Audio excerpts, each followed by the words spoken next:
Hello, আমি আজকে একটা নতুন ডিমের রেসিপি নিয়ে আসছি।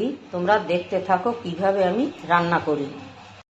পেঁয়াজ, আদা, কাঁচা লঙ্কা, কাজু বাদাম এগুলো একটু সবকিছু মিলিয়ে হালকা একটু ভেজে নিলাম।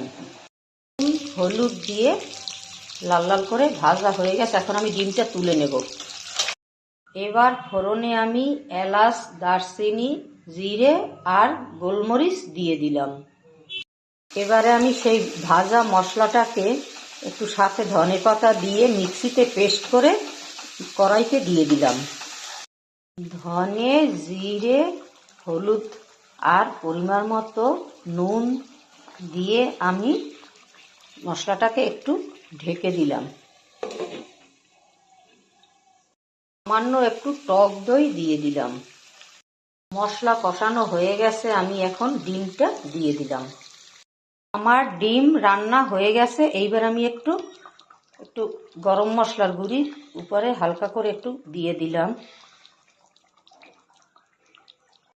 ডিমের শাহী এগ কারি রান্না শেষ। বন্ধুরা, এত সুন্দর হয়েছে রান্নাটা, দেখলেই খেতে ইচ্ছে করে।